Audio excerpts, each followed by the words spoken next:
받으신 줄로 믿습니다. 이 시간 우리 전후자회에 계신 분들하고 한번 인사하겠습니다. 당신을 보니 주님 뵌 듯합니다. 우리 한번 해볼까요? 네, 다시 한번 인사합니다. 하나님 오늘도 우리와 함께 하십니다. 우리 인사 한번 하겠습니다. 네, 항상 토요일이 되면 좌석이 부족하면 어떡하나 이런 고민을 하는데 주일을 지나고 나면 준비된 만큼 성도님들이 오시는구나. 이렇게 또 떨어져 앉다 보니까 이게 좌석들이 이렇게 다 많이 이렇게 남지요. 이제 다 채워질 날이 또 오고 문제가 다 풀어질 날이 반드시 오게 될 줄로 믿습니다. 지금은 버텨내는 시기입니다. 여러분들 잘 버티시고 또 기도하시면서 여러분 굳건하게 믿음 생활 잘 견고하게 해 가시기를 주님의 이름으로 부탁을 드립니다. 코로나19 인해서 그동안 일상적으로 해오던 목회 활동들이나 삶의 여러 일들에 많은 제약을 이제 경험하게 됩니다. 함께 아주 반갑게 만나서 신방하던 일이나 다양한 교제를 했던 여러 일들이 이제는 쉽지 않은 상황을 맞이합니다. 그래서 어제 결혼식을 마치고 우리 권사님들이 이렇게 카페에 딱 와서 교회 식당에 앉아 계시는데 집에 가셔야 되는데 제가 가시지 말라고, 우리가 오늘 어떻게 만났는데 여기 좀 더 계시라고, 그래서 이렇게 같이 있자 그러고서 막 한참을 그렇게 이야기를 나누었습니다.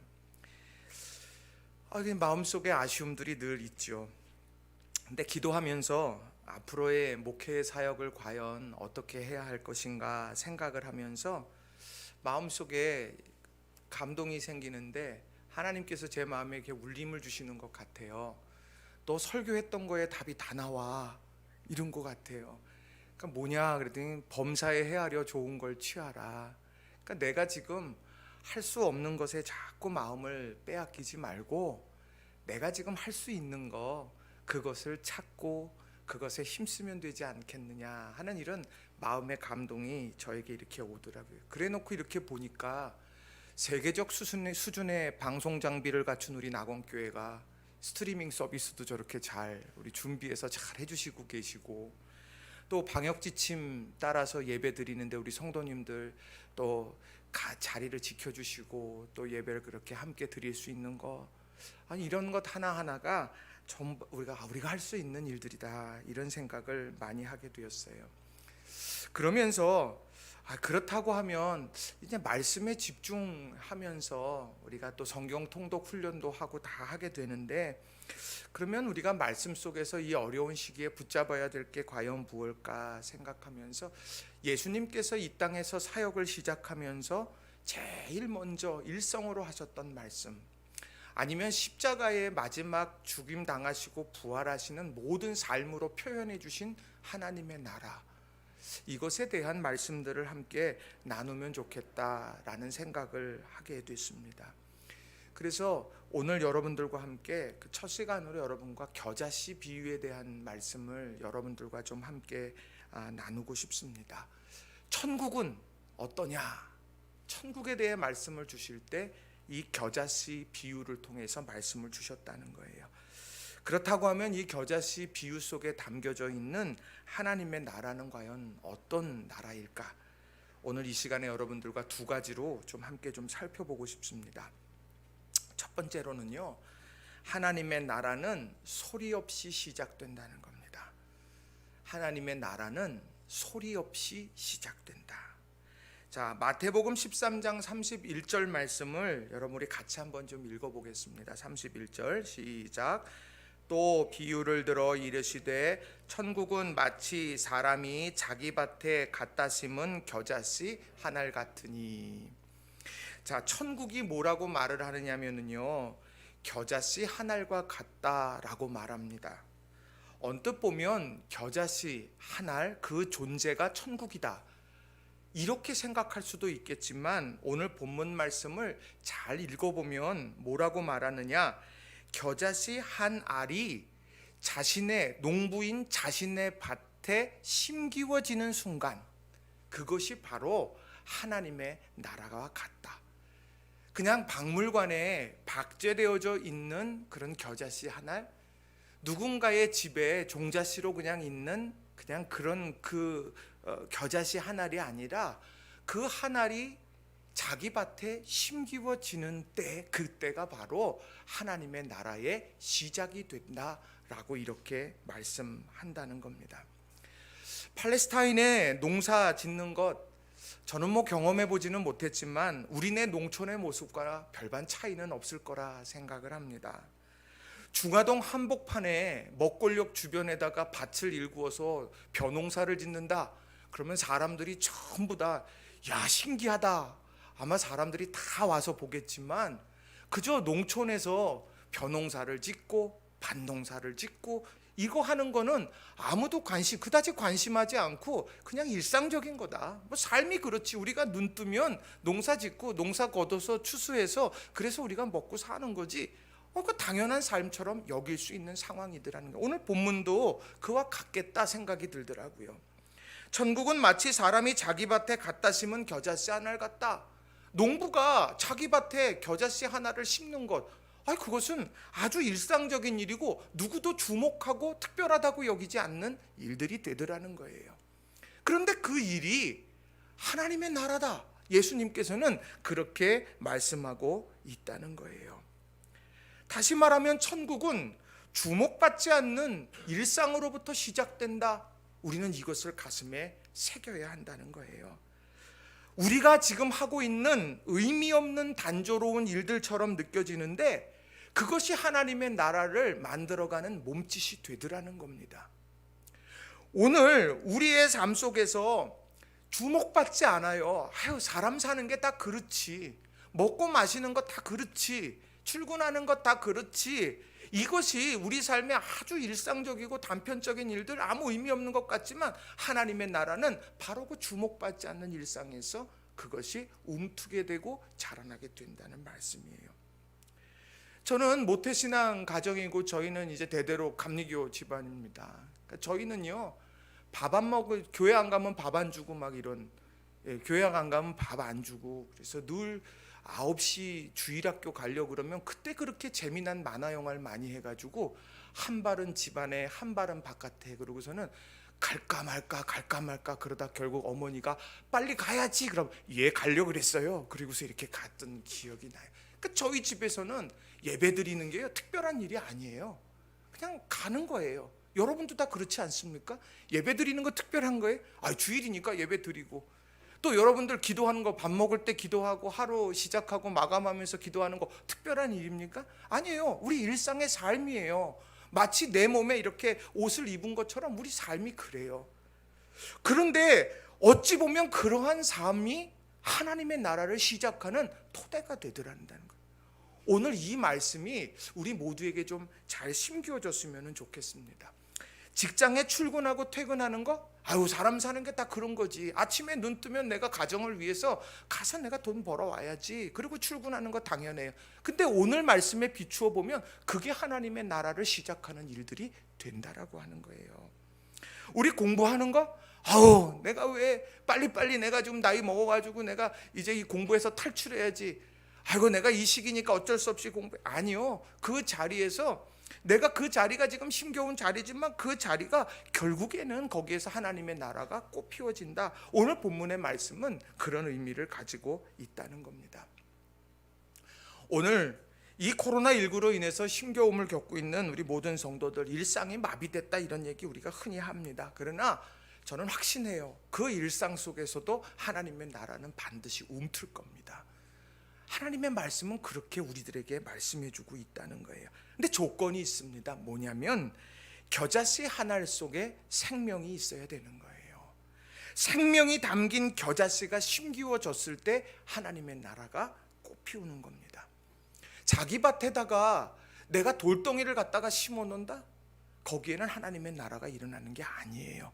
감추어져 있을 뿐이지.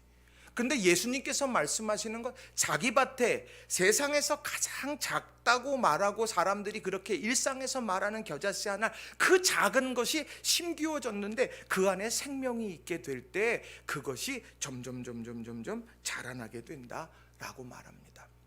세상은 오늘도 모든 것을 크기로 설명하지 않습니까?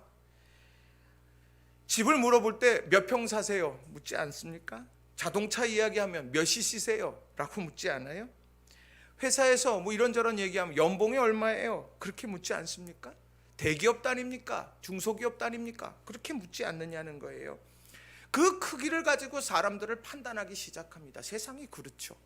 그렇지만 오늘 이 하나님 나라 복음에 따르면은 그것이 크기의 문제가 아니라 그 안에 생명을 담고 있느냐라고 하는 문제가 되더라는 거예요. 저는 이 말씀을 곰곰이 묵상하면서 그러면 생명을 담은 겨자씨, 그 생명은 과연 뭐겠느냐라는 의문을 갖게 됐습니다. 그러면서 성경을 보면서 로마서를 집중적으로 보게 됐습니다. 그 로마서 5장에 보면 어떤 내용들이 나오냐면 접붙임에 대한 얘기가 나와요. 오늘 이방 사람들과 이스라엘 사람들, 그 사람들을 돌감람나무, 참감람나무라는 표현을 써가면서 뭐라고 말하느냐, 오늘 주님께서 접붙여서 하나님의 능력으로 이것을 잘라내고 거기에 접붙이게 될 때 뿌리에 진액이 올라와서 그래서 그가 공급함을 받아서 결실하게 될 거다, 이런 말씀들을 쭉 해나간다는 거예요. 생명이 뭘까 생각해 봤어요. 그럼 우리가 살아 숨 쉬는 것, 그것도 생명이겠지만 그리스도의 생명이 그 안에 내가 접붙임바 되어져서 뿌리의 진액을 공급받는 삶, 이게 바로 오늘 하나님의 나라의 모습이 아닐까 하는 거예요. 일상의 삶을 그냥 막 살아갑니다. 근데 그 일상의 삶을 막 살아가는 우리의 삶이 그리스도로부터 뿌리의 진액을 공급받게 되어지는 접붙임의 역사가 우리 안에 있게 될 때 그 안에서 하나님의 나라는 반드시 꽃피울 거예요. 직장에서도, 가정에서도, 내가 힘겨운 자리에서도, 아픔의 자리에서도. 바라긴 우리 모든 성도님들, 이 힘들고 어려운 순간에 나는 그리스도께 접붙임받은 인생이 돼야 되겠다. 내가 작지만, 세상에서 말할 때 내가 하는 일도 작고, 나도 정말 보잘것없고, 나도 능력 없고 연약한 사람이지만 내가 그 안에 그리스도의 생명의 능력이 내 안에 새겨지게 될 때 하나님의 나라가 그 자리에서 꽃필 거다, 이런 믿음을 가지고 소망을 가지고 살아가는 우리 성도님들이 다 되시길 주님의 이름으로 간절히 축원합니다. 자, 그렇게 될 때, 그 안에 작지만 생명이 있게 될 때, 그리스도에 대한 생명이 있고, 다음에 영혼을 사랑하는 갈망이 있고, 이런 생명을 가지고서 우리가 우리 밭에 심기면서 일상의 삶을 살아갈 때 어떤 역사가 일어나느냐, 32절에 보니까 이렇게 말해요. 이는 모든 씨보다 작은 것이로되 자란 후에는 풀보다 커서 나무가 되매 공중의 새들이 와서 그 가지에 깃들으느니라, 이렇게 말합니다. 생명은 결국 성장하게 돼 있는 거예요. 생명은 자라나게 되어 있는 겁니다. 코로나19 이후에 아이들 좀처럼 보기가 되게 어려워요. 어저께인가 우리 현우하고 동근이하고 이렇게 늦게까지 교회에 있었습니다. 그래서 이제 같이 막 드럼도 치고 막 기타도 치고 막 그렇게 준비를 하다가 갑자기 현우가 저한테, 목사님, 나 이거 몇 년 전 내 사진이에요 하고 딱 보여주는 거예요. 진짜 죄송해요, 쥐방울만 해요. 그런데 지금 딱 서봤더니요, 저보다 큰 것 같아요. 막 그러면서 자기가, 목사님 저 이렇게 컸어요. 그래서 내가, 너 큰 거 우리 교회 기둥이 돼야 된다 했더니, 네, 제가 그렇게 할게요. 그러는 거예요. 그 마음이 너무너무 예쁘더라고요. 자라나는 거예요, 어린아이들. 명빈이 오랜만에 보면 명빈이 이만큼 크잖아요, 그죠? 지호 이만큼씩 커요. 막 그냥 애들이 쭉쭉 크는 걸 봅니다.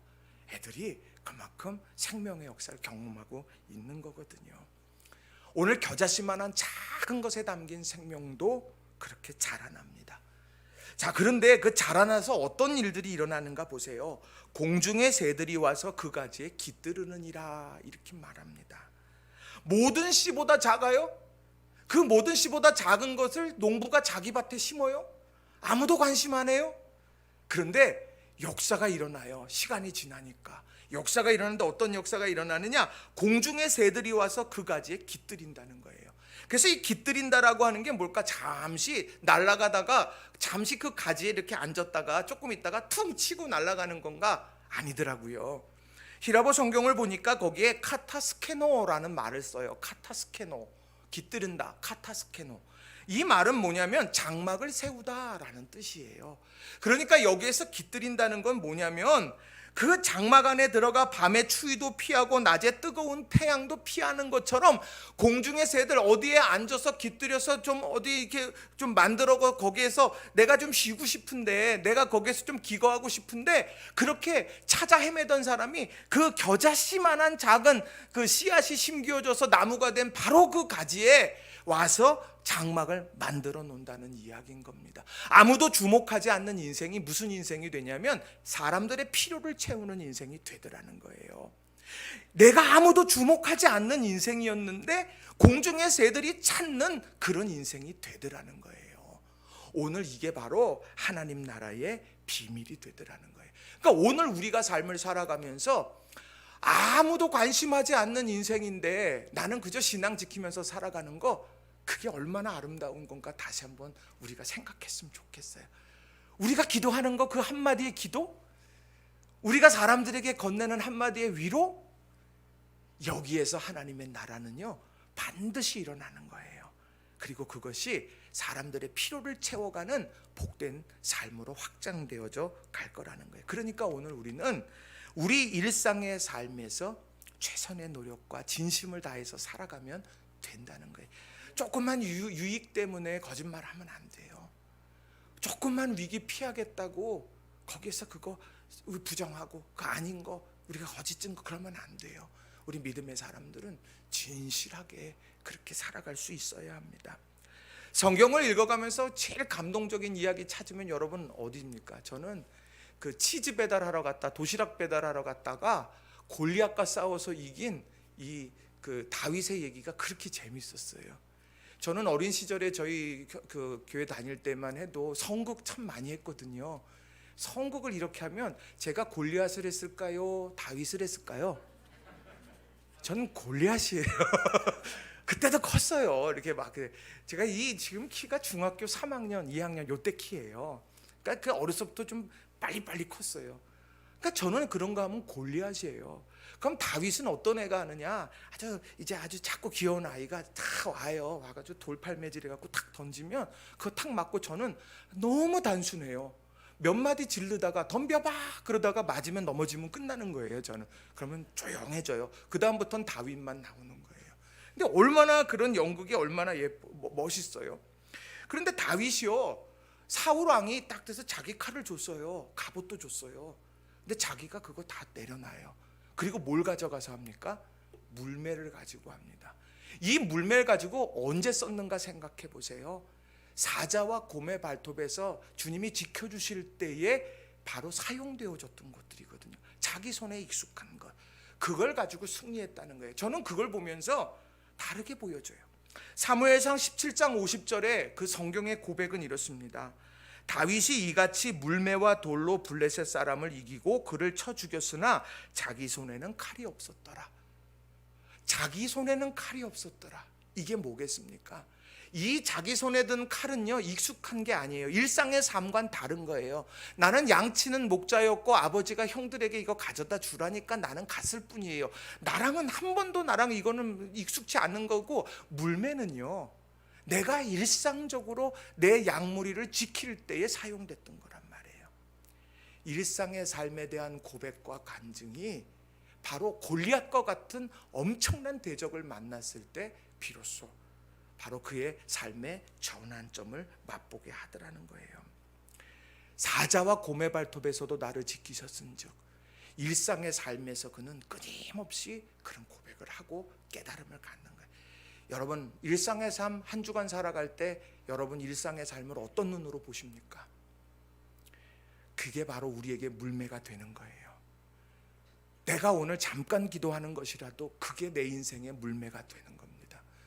여러분 일상에서 그 소중한 체험들을 해 가시는 여러분 모두가 되기를 바랍니다. 하나님의 나라는요 소리 없이 시작되는 거예요. 아무도 주목받지 않는 자리에서 시작되는 거예요. 그게 우리 모두의 삶의 자리가 될 줄로 믿습니다. 두 번째로요, 하나님의 나라는 어두운 땅을 뚫고 마침내 솟아난다는 겁니다. 하나님의 나라는 어두운 땅을 뚫고 마침내 솟아납니다. 여러분 이걸 잘 생각하셔야 돼요. 오늘 말씀 여러분 읽으시면서 어떤 생각을 하셨습니까? 31절 32절을 제가 한번 좀 다시 읽어드릴게요. 또 비유를 들어 이르시되 천국은 마치 사람이 자기 밭에 갖다 심은 겨자씨 한 알 같으니 이는 모든 씨보다 작은 것이로되 자란 후에는 풀보다 커서 나무가 되매 공중의 새들이 와서 그 가지에 깃들으느니라. 우리가 그냥 한 호흡으로 쭉 읽게 돼요. 근데 이 말씀을 곱씹다 보면은요, 겨자씨를 자기 밭에 갖다 심은 그 일과 자란 후에는 풀보다 커서 나무가 되매라고 하는 이 두 구절 사이의 시간의 간극을 보게 됩니다. 이 농부가 자기 밭에 겨자씨 하나를 가지고 땅에다 심어요. 그것이 자라나서 나무가 돼가지고 모든 새들이 깃드는 것을 보기까지에는 시간이 필요하더라는 거예요. 자, 씨앗의 입장에서 한번 보세요. 겨자씨 하나를 생명을 담은 씨앗이요, 땅에 심깁니다. 어두운 땅에 심겨요. 그 땅에서 뿌리를 내리려고 쭉 하지만 때로는 돌뿌리도 있고 때로는 척박한 땅도 있고 뭐 다양하지 않겠습니까? 거기에서 이를 악물고 이 뿌리를 땅으로 깊이 내리게 된다는 거예요. 어려움도 있었겠죠. 힘겨움도 있을 거예요. 그렇지만 계속해서 뿌리를 안으로 내립니다. 위에서는 아무것도 보이지 않아요. 밑에서 이루어지고 있는 거예요. 그러다가 이제 그 뿌리를 내리면서 어떤 역사가 일어납니까? 중력의 힘을 거스르면서요, 이 겨자씨가 싹이 나기 시작하고 줄기를 솟아내기 시작하면서 올라가게 되는 거예요. 이게 바로 오늘 본문의 하나님의 나라가 주는 비밀의 모습이 되더라는 겁니다. 농부는 언제 그 일들을 봅니까? 그것이 위로 솟아나는 것을 보게 될 때, 그때 비로소 이 겨자씨가 솟아났고 그것이 자라나고 열매 맺는 것, 이걸 보게 된다는 거예요. 그런데 농부가 보지 못한다고 해서 땅 아래에서 아무 일들이 안 일어나느냐? 아닙니다. 그 안에서 뿌리를 내리는 그런 역사들이 계속해서 일어나게 된다는 거예요. 말씀을 준비하면서 용혜원 목사님이라는 분, 시인이자 목회하시면서 시인하시는 분인데, 이분이 이런 글을 하나 썼습니다. 제가 좀 읽어드릴게요. 꿈을 이루는 사람, 성공하는 사람의 특징은 기다릴 줄 아는 사람이라는 겁니다. 곧게 자라나는 대나무는 씨앗을 심은 후 첫 4년 동안에는 죽순만 하나씩 돋아난다고 합니다. 다른 것은 아무것도 없습니다. 하지만 그렇게 위로 죽순만 나오는 4년 동안 땅 속에서는 뿌리가 잘 자라나 튼튼하게 뿌리박게 되지요. 그리고 5년째 되는 해에는 대나무가 무려 25m나 자란다고 하니 참으로 놀랍습니다. 4년을 기다리고 5년째가 되면 대나무가 쑥 자라듯 죽순으로 보내는 4년의 시간도 가치가 있습니다. 꿈을 가지고 그 꿈을 이루기 위해 기다리는 시간은 보람이 있습니다. 그래서 기다림은 아름답습니다. 저는 이 겨자씨 비유를 잘 설명하고 있는 말씀인 것 같아요. 힘겨워지고 자라나고 모든 새들이 깃드는 그 영광의 성취에 이르기까지 오늘 죽순으로서의 4년, 그런데 그것이 5년 차에 그것이 25m까지 성장해 가버리는 그런 일들, 우리는 이런 일들을 믿음의 눈으로 보고 소망으로 인내하며 기다려야 된다는 거예요. 우리 사랑하는 성도 여러분, 우리가 주님 안에서 이 농부의 마음으로 다시 한번 우리의 삶을 시작해 갈 수 있는 저와 여러분이 다 되시기를 주님의 이름으로 간절히 축원합니다. 이런 이야기들을 쭉 들으면서 성경 속에서 어떤 이야기가 있을까 생각해 봤어요. 근데 출애굽기에서 홍해를 가르는 이야기, 그 이야기가 생각이 났습니다. 홍해가 갈라지게 될 때 그냥 가다가 갈른 게 아니라요, 바로 왕이 이제 모든 이스라엘 민족들을 다 나가라 그랬어요. 그래서 이제 쭉 가고 있는데 저들이 막 가고 있다가 바로 왕이 마음이 바뀌었잖아요. 그래서 애굽의 모든 병거를 데리고 이제 내가 잡으러 다시 가요. 막 가고 있어요. 생각해 보세요. 200만 300만이 되는 사람들이 막 가고 있는데 뒤에서 애굽의 병거, 세계 최강의 병거가 막 먼지를 일으키면서 뭐 그냥 왔겠어요? 막 잡으러 가자 뭐 그러면서 막 소리 지르고 막 뒤에 쫓아오겠죠. 그걸 듣는 거예요. 아니 그런데 어떻게 갈 수 있을까? 못 가는 그런 상황인데 두려움이 밀려오는데 야 어떻게든 빨리 가보자. 그러니까 애들 손 잡고 들쳐업고 그리고 막 가고 있는 거예요. 가다 보다 딱 막히고 홍해가 딱 깔려 있는 거예요. 이제 우리 다 죽었구나. 근데 그 순간에 바로 모세가 이런 말씀을 선포합니다. 출애굽기 14장 13절 14절에 이렇게 선포를 해요. 모세가 백성에게 이르되 너희는 두려워하지 말고 가만히 서서 여호와께서 오늘 너희를 위하여 행하시는 구원을 보라. 너희가 오늘 본 애굽 사람을 영원히 다시 보지 아니하리라. 여호와께서 너희를 위하여 싸우시리니 너희는 가만히 있을지어다. 이렇게 이야기를 합니다. 그게 귀에 들리겠어요? 저기서 오는데 안 들릴 거예요. 마음이 막 그럴 거예요. 그런데 하나님께서요 거기에서 탁 약속을 주세요. 무슨 약속이냐? 출애굽기 14장 16절에서 지팡이를 들고 손을 바다 위로 내밀어 그것이 갈라지게 하라. 이스라엘 자손이 바다 가운데서 마른 땅으로 행하리라. 야, 이 말씀을 딱 주셔요. 모르긴 몰라도 아멘 그러지 않았겠습니까? 자, 그런데 그 다음이 중요해요. 뭐냐면 하나님이 그렇게 약속해 주셨어요. 바다 가운데 마른 땅으로 행하리라 이렇게 말씀하셨는데 14장 21절에 보니까 출애굽기 14장 21절에 보니까 이렇게 말해요.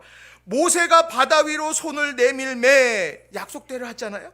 여호와께서 큰 동풍이 밤새도록 바닷물을 물러가게 하시니 물이 갈라져 바다가 마른 땅이 된지라. 마른 땅이 되게 하셨어요. 언제 됐냐? 큰 동풍이 밤새도록 바닷물을 말리게 될 때.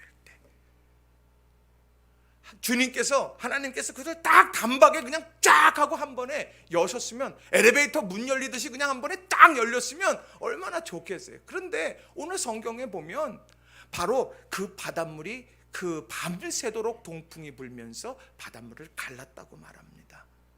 이게 뭐겠어요? 죽순이 4년 동안 있다가 5년 차에 25m 자라는 거, 그 얘기 아니겠어요? 겨자씨가 심기워져 가지고 시간이 지나서 자라서 모든 새들이 깃드는 나무로 자라내는 과정을 이야기하지 않겠습니까? 우리 사랑하는 성도님들 한 분 한 분이 믿음 안에서 이런 약속의 말씀을 붙들고 어려운 시기를 잘 기다림으로 이겨낼 수 있는 저와 여러분이 다 되시길 주님의 이름으로 부탁을 드립니다. 그러면서 제가 스스로 이런 질문을 성경에서 좀 하게 됐습니다. 예수님께서 삭개오를 만나셨죠. 뽕나무 위에 올라가서 예수님을 쳐다보던 사람들에게 삭개오에게 내려와라. 내가 오늘 밤 네 집에 있어서 내가 유해야 되겠다. 예수님께서 삭개오에게 너 회개해라. 네 잘못은 이거고 이렇게 말하지 않으셨어요. 그저 내가 오늘 너희 집에 내가 유해야 되겠다 말합니다. 이 얘기는요, 그 집에서 유하고 식사를 한다, 이 얘기는 내가 당신을 믿고 있다라고 하는 그런 표현입니다. 그가 그렇게 믿어주니까 삭개오가 누가 시키지 않아도 자기가 남의 것을 빼앗은 것은 4배로 갚고 재산의 반을 가난한 사람들을 위해 나누어 주겠다고 그가 그렇게 회개하고서 실천하게 되지요. 그렇다고 하면 그 기다림, 이 삭개오 이야기에서 우리에게 주는 건 뭐겠습니까? 믿어주고 그 믿어준 사람이 변화될 때까지 기다려줘야 되는 거예요. 오늘 그걸 우리는 다시 한번 생각해야 돼요. 내가 지금 믿고 기다리는 사람은 누굴까? 야곱의 인생과 요셉의 인생을 보면 아버지와 아들 관계인데 그의 인생은 완전히 달랐습니다. 야곱은요, 계약 인생이었어요. 기다리지 못했어요. 그가 스스로 머리를 짜내어 팥죽으로 형의 장자권을 내가 빼앗으려고 했습니다. 아버지를 속여서 그래서 축복을 받아내기도 했습니다. 다 자기 힘으로 하려고 했던 일들이에요. 야곱은 이런 행동을 통해서 어떡합니까? 라반의 집으로 가게 되는 일들이 생겨났죠. 그런데 그의 아들 요셉은 달랐습니다. 야곱은 자신이 초래한 여러 일들로 인해서 라반의 집으로 가게 되지만 그의 아들 요셉은 형들이 이제 그를 인신매매해서 팔아버려서 애굽 땅으로 가게 됐는데 보디발 장군의 집으로, 감옥으로, 애굽의 총리로 가는 이런 모든 과정 속에서 그는 한결같이 하나님과 동행하는 사람으로서 그렇게 살아가려고 했었다는 거예요. 어떤 행동, 어떤 일들보다 그 순간의 기다림으로 오늘 내 곁에 계시는 주님을 붙들고 살아갔다는 거죠.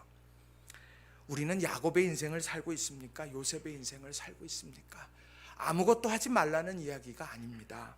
오늘 우리는요, 하나님의 뜻이 이루어지는 그때를 바라보면서 버텨내고 뿌리를 내리고 그리고 기다리는 그런 믿음의 소망의 시간이 우리에게 지금 있는 것이고, 우린 그걸 붙들고 우린 결국에 이겨내야 되는 거예요. 히브리서 10장 36절에 보니까 이런 말씀이 있습니다. 너희에게 인내가 필요함은 너희가 하나님의 뜻을 행한 후에 약속하신 것을 받기 위함이라. 너희에게 인내가 필요함은 너희가 하나님의 뜻을 행한 후에 약속하신 것을 받기 위함이라. 여러분들, 인내함으로 여러분의 삶을 주님께 의탁하고 여러분 어려운 시기 견뎌내고 그리고 주님께서 이루실 일들을 소망의 눈으로 바라보시면서 살아가는 성도님들이 다 되시길 주님의 이름으로 축원합니다. 이 시간 옆 사람하고 같이 인사했으면 좋겠습니다. 잘 될 겁니다. 우리 한번 인사하십시다. 잘 될 겁니다. 잘 될 거예요. 어느 날 갑자기요, 눈 뜨고 일어났더니 25m 자란 대나무를 보게 될 줄로 믿습니다. 모든 새들이 찾아와서 둥지를 트는 이런 시대의 거목들로 성장해 가는 우리의 자녀들, 우리 삶이 반드시 될 거예요. 왜요? 하나님이 우리를 사랑하시니까. 그러니까 여러분들 이걸 꼭 붙들고 서시기 바랍니다. 말씀 정리합니다. 하나님의 나라 어떤 걸까? 왜 허고 많은 시중에 겨자씨일까? 작은 인생이에요. 아무도 주목하지 않는 인생이에요. 그리고 그것을 자기 밭에 심는다고 누구도 알아주지도 않아요. 그런데 그 작은 일상의 몸부림 속에 하나님께서 그것을, 하나님의 나라가 소리 없이 주목받지 않지만 그것으로부터 시작되니까 오늘 아무도 보지 않아도 내 일상에서 진심을 다하라는 이야기 아닐까요? 또 그것이 시간이 지나고 어둠의 터널, 뿌리를 내리는 과정이 지나면 어느 순간에 그것이 5년 차에 확 치고 올라오듯이 바로 그것이 자라나는 것을 보게 될 거예요. 우린 그때까지 기다리면 되는 거예요. 이게 겨자씨가 죽었나 보다 그렇게 하고서 들이파면 아무것도 안 되는 거예요. 믿음 안에서 우리가 그렇게 기다림으로 주님의 뜻을 이루며 성취되는 기쁨 누리는 저와 여러분 되기를 바랍니다. 이 시간 우리 합심해서 기도했으면 좋겠어요. 하나님, 우리가 참 힘든 시기를 지나고 있습니다. 그런데 하나님, 하나님의 나라가 소리 없이 주목받지 않는 일상의 삶에서 시작된다고 하셨는데, 그렇다고 하면 우리가 내가 내 가정에서, 내 직장에서, 내가 사람들과의 만남에서 내가 이곳에서 무슨 일이 일어날까 그렇게 그냥 생각하는 모든 것들에 진심을 담게 하옵소서.